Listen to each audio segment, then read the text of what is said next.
Griffin the Griffin by BlackWing. Chapter 30. Parenthood. We approached the dragon's nest quietly, desperate not to wake up the sleeping beasts. My sword had a full charge and gave off a very soft white glow. This didn't matter, as the light from the lava pools was far more than my blade could give off. Sneaking past the slumbering giants, careful not to touch them or make any noise, we flew around looking for a possible target. Too big. Still just an egg. Just a baby. I don't know how to take care of a baby dragon. I need one smart enough to talk so they can tell me what they need. Not too close to the others. Not quite asleep. Can't wake up the whole nest, can I? Group of 3? No. Damn, come on. Where? This is no good. I motioned to Gilda that there weren't any viable targets, so we began to move towards another area where we saw it. A dead dragon.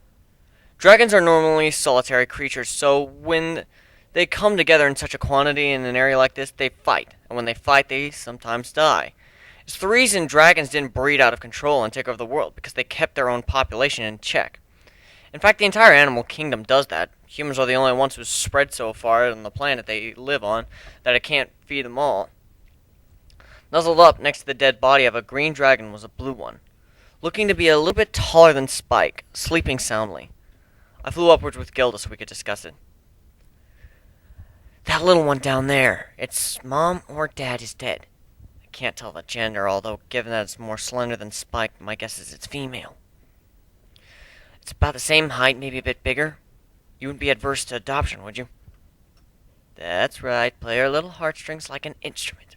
She lost her family, this dragon lost hers. Emotional connection, it's all there. Gilda looked to be tearing up. I noticed it, and then she suddenly put on a strong face. Yeah, you think you can hide your feelings from me. I know just what you're thinking. I'm so evil. I'm just glad we're not kidnapping, she huffed. Good enough for me. I think she's quite charming, the poor thing. Trixie knows what it's like to be alone as well. So it's settled. We take the blue dragon. That's settled. We'll take the blue one, and Gilda gets to raise it. I what? I slapped my claw over her mouth. Yes, you get to raise it. Honestly, I think it would be good for you. You're the only one of us who doesn't have a partner. Trix and I have each other. Nadine and Maria, Etch and Growl have each other. You need someone. Maybe if you had just some maternal instinct, you'd stop being so grumpy all the time. I teased. Gilda scowled and then had a smile come over her face. I could tell she liked the idea. Then she stopped smiling and looked at me again. All right, but if that's the way we're doing this, let's get one thing straight. She's not a blood farm. She's a living thing with rights and freedoms, and she's part of this family. If she doesn't want to give you her blood, then that's her right. You got that? She returned. Loud and clear. I know I wouldn't want to be raised just to be eaten. I said avoiding the word like cattle, since I remember Trix was here, and I hadn't told her about how humans treated equines. I wasn't planning to. Well, go and get your new daughter. Trix and I have other business to attend to. And with that, Gilda flew down and very slowly and carefully scooped up the young dragon in her arms, holding her close as she flew back to the camp. The blue-scaled child nuzzled into her neck feathers, appreciating the warmth that she could no longer get from her dead parent. Mommy? She, able to tell it was she because of the voice, asked in her sleep. Shh, I'm here. It's all right. Go back to bed. Meanwhile, Trix and I had flown to the dragon lying on the outer edge of the lava pool. It was a fairly big one, but it would have to be for this to work. Okay, if it moves, we go invisible and find another one. Got it, Captain. Very, very slowly, I lifted one of its scales on its back, drew my sword, and made a small cut. Please, stay asleep. Blood started to flow from the incision, but it wasn't fast enough. I put my sword in a little deeper. Suddenly it moved. Trixie and I held perfectly still. Its motion caused the scale to rip off, making the dragon yelp in pain. Trixie immediately, instead of making us invisible, made us look like a sharp rock. The dragon turned and looked at where we stood in anger, then annoyance. Dumb rock. Took my scale off. Now it's bleeding. I'll get it in the morning. His voice didn't boom, but it was loud enough to be heard clearly. I assume the dragon version of the whisper.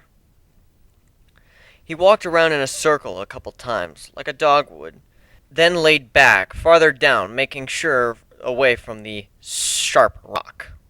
Both Trixie and I let out a breath we didn't realize we were holding. Sure, I could kill dragons, but here we were surrounded by them. There's no way I'd be able to take on all of them. She dropped the illusion and we approached the spot we had opened up. To a dragon that size it was nothing, but to us it was bleeding profusely, and to me it was a buffet. Trixie carefully floated out 10 empty vials, collected the fresh, red blood in it, then stoppered them. My theory was correct. The dragon was alive, so it kept. I took a taste, making sure it was sour, as it should be. I was about to go back for a second taste when Trixie patted me a bit, and then I turned to look at her. She shook her head no. I gave her pleading eyes, and with a sigh, she filled another 10, letting me get another taste before we flew off into the night sky. There, we've got enough to last at least a year. That is, if I don't get in trouble and have to chug it. I kind of want to get off of it, but at the same time, that kind of power could be a damn shame to waste if given what we're going to do. I'm going to give these to Nadine. She'll be in charge of keeping them from me. Knowing me, I'd just drink them all at once. You're going to keep one as well, just in case of emergency. Like, say, a dragon shows up and I needed to be able to cut it down. It was at dawn before we got back to the perch. Gilda was sleeping with the pony-sized dragon curled up next to her, on a bed of my feathers. Everyone, including the cats down below, were sleeping soundly, save for Selma and the former Romac leader, whose name I learned was Tiras, who were keeping watch. I guess they had taken the time to talk to each other as well. I flew down to meet them. Well, you two, we're moving out tomorrow. Are we prepared? We have stripped the trees of the air around their fruit. No tribe holds claims to these land, and the animals can simply move to another location. The banana apple and cinder fruit grow well here. I see now how you could feed us all so easily, given the abundance of this location, Seldom mused.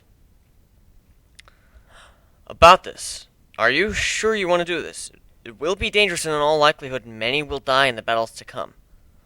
We are proud warriors. We are not afraid whatever comes Shall come. and we will fight through it as we have always done. Should we meet our end by your lead, then we will still be better off than having starved.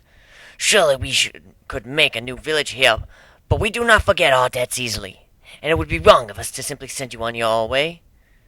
We will fight with you for a better future. Then one day, we, or our sons and daughters, or their children will return to this place once again.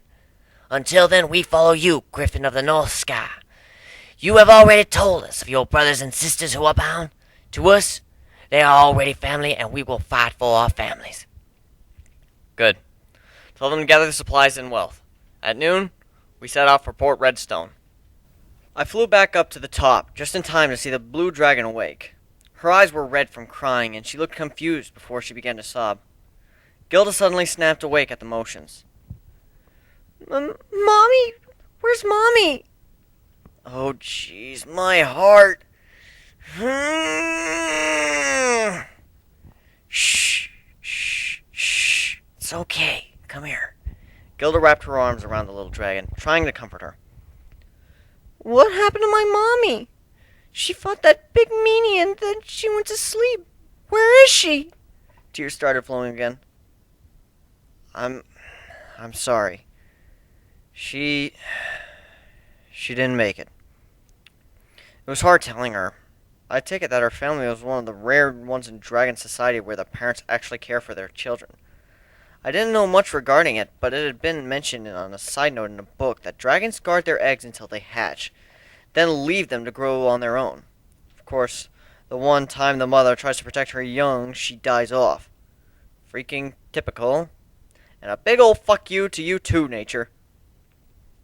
Her eyes shot open at the realization of what I was telling her, and she started shaking.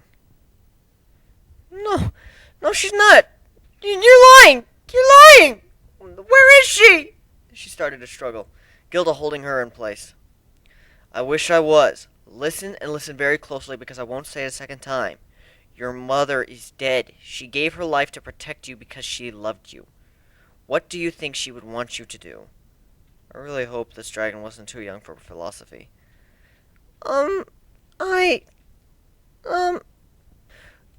cut it out. You're scaring her. Trixie knocked me upside the head. Oh, right, sorry. I started rubbing the spot where her hoof made contact, giving an awkward smile. The point is, she wants you to move on and be happy, alright? But I'm all alone And that's where you're wrong, kiddo. Gilda flew the little dragon down to the forest floor and passed her a banana apple. The red striped flute that was apparently a cross between a banana and an apple. Genetics. How do they work? Fucking miracles. And passed it to her so she could eat while we were all introduced ourselves. I'm Griffin. I'm a griffin. This is Gilda. She'll be taking care of you from now on. Well, we all will be, but her mostly. This is Nadine and Maria, at which point the slender cat scooped up the dragon in her arms and gave her a hug. she's adorable, She said while squeeing, rubbing her head all over her like cats do things they like. The dragon looked like she was going to suffocate, so I gently removed her from Nadine's grasp. Hello. Maria responded. The unicorn on my back is Trixie. A pleasure to meet you, she said in a haughty tone. This is Etch and this is Growl. They're diamond dogs and eat gems just like you. Etch gave a woof and approved while Growl growled unimpressed. He was pretty vacant from everyone, so this response was usual. And we make up the Griffin Pirates. Then we have Selma and Tiris here, who are the leaders of the White Wind tribe. I united the Romac and Lemko tribes and helped them solve a food shortage, and then I became their chief. At which point the entire tribe of 37 cats gave a collective hello, which startled the little dragon to say the least. After all, we were all really tall in comparison, with the exception of Trixie. The unicorn was walking on her own at this point, but she usually rode on my back, which gave her the impression of height. And what's your name? Hi. I'm Shimmer. She looked around nervously, expecting another hug attack from Nadine, who was trying very hard not to glomp the little dragon. Shimmer. That's a nice name. I can see why, since you have beautiful shimmering blue scales, I complimented. Yep, best way to gain a kid's trust is to compliment them. That and food, which we already had, by the way, not touched. Come on, you must be hungry. We don't have any spare gems right now, but we'll gather some later for you. In the meantime, eat up, it's really good. At which point, I stuffed one of the fruits into my mouth. She did so as well, very carefully at first, before shoving the whole thing and swallowing it hard. It's good, she said with a smile, despite the tears still threatening her eyes. Poor kid, she just lost her mother. It's gonna take time. Oh, also, there's a couple things I need to get out of the way first. Alright, everybody else knows this, but we haven't told you yet. I'm not gonna hide anything from you. First off, tricks. Give Nadine the vials. The unicorn levitated the glassware filled with the red liquid over to the cat. The dragon's eyes went wide again. Is that Blood? Yes, it is. You see, while not entirely accurate, you can think of me as a kind of vampire. Maybe once a month, I need to drink dragon blood from a still living dragon, or else I get really sick. Poor thing began to shake, and I don't blame her. Hi, your mom is dead. We kidnapped you and are going to be taking care of you. By the way, I may or may not try to eat you sometime in the future. I'm sure we'll be the best of friends. Isn't exactly the best way to start off. Don't worry about me, Shimmer. I'm not gonna bite you. You see, I found another dragon, a really big one who got hurt, and I just took a bit is all. He doesn't even miss it. Now I've got enough for about a year. You don't have to be afraid of me, although considering what you've been through, I wouldn't blame you at all. Why'd you tell me? Wouldn't it have been just better to keep it a secret? She asked. Smart kid. It's because I want you to trust me. The sooner you know everything, the better. Now, do you like magic tricks? She nodded, somewhat happy at eating a banana apple. Well then, I've got a really good one to show you. Everyone listen up. I've got something I need to show you all. My tribe looked at me, as did Maria. Everyone else knew what was coming. You may or may not know this, but I am not of this world. I am in fact an alien who arrived here a few months ago and took the form of a griffin. I am about to show you all what I really look like, so that there will be no confusion at a later time should I transform. I pulled the necklace over my head and held it in my claw. Forma versus! Vision flicker. I'm on all forms of my human form. I get up and looked at the shocked crowd. Now that you all know what I look like, I assure you it is still me, but I have taken my true form. Reverti. I changed back and then put on my gear. I wasn't sure how armor would handle my change in form, and I didn't want to strangle myself getting caught in chainmail not meant for a bipedal form. There. Now that that's out of the way, pack your things and we're headed for Port Redstone. The cast gathered up what they had, and we all began to head west. The ground was as we wanted to rest our wings. Gilda had surprisingly allowed the little dragon to sit on her back. She wasn't heavy at all and fit perfectly in the Griffin's backpack. It was warm and it was safe. If she needed to fly, she could just close it up and Shimmer wouldn't be able to fill it out. That was a cool trick, Mr. Griffin, she said, popping out of the backpack, which was adorable. Just call me Griff. Thanks, I figured it out a while ago. This amulet is magic. Lets me expose hidden things by forcing them to take their true form, but it protects the wearer from the effect. I just take it off, say the words, and boop! Magic. What's that sword, Griff? Ah, of course, kids are curious. All of them are. Well, you know that big mean dragon that attacked your mother? I don't need to remind the kid of her troubles. She had forgotten them momentarily. Yeah? Well, there was another mean dragon way up north before the migration. Yeah, I know about the Badlands. I rode here on my mommy's back. She deadpanned. Oh, right. I forgot. She's not some hatchling. She's older than Spike, but about the same maturity. Right. Well, there was this great big mean black one that tried to eat me. And, well, it did. As it turns out, I have really sharp edges, and so he died. And I didn't. That's how I had originally got the dragon blood, and why I have to keep drinking it. As for the scale, I decided there was no point in letting it go to waste, so I made a sword out of it. But why is it glowing? Well, that would be because another mean dragon attacked us, only for a little while before we found you. I found out that I can make the sword hold magic, but only when I drink dragon blood. I got some of it in my mouth when I was fighting it, and discovered I could use magic like that. So I just had to say magic words, and stuff happens. Here's a gem lab. It works out the same way. Trixie filled it, so now you just have to say the magic words to make it work. Say lumen. Lumen, She said experimentally, as if expecting it to blow up. Hey, it got bright! That's because lumen means light. You said the magic word for light, which made the magic turn to light. Oh, I get it. She spouted a small bit of yellow flame, which caused the tips of Gilda's head feathers on fire. I grabbed another lamp. Oh no, I'm sorry, please, please, please don't hate me! Aqua. And a splash made my female companion both very wet and very annoyed. Her expression seemed to soften slightly when she heard Shimmer giggle. And don't you even think about it, Griff. I'm not having you turn me into a puffball again. I'll just drip dry, thank you. Her voice filled with malice. Oh, all right, so long as you don't do the thing with the spider again. What thing? Shimmer asked. Oh, Griff here is absolutely petrified of spiders. Gilda laughed. Well, then he might want to watch where he's walking. As I turned away from the dragon I was talking to, I saw, right in front of me on a web, right next to my head, was a spider. Not just any spider, a huntsman spider. You know, the really freaking big ones. Its underside was facing me so it didn't see me. I backpedaled straight into Selma, nearly knocking the old cat over. Kill it, kill it, kill it, kill it, kill it! Gilda laughed. Trixie was cowering as much as I was, having a very poor impression of arachnids after our last encounter. Shimmer just rolled her eyes, took a breath, and burned the demonic bastard.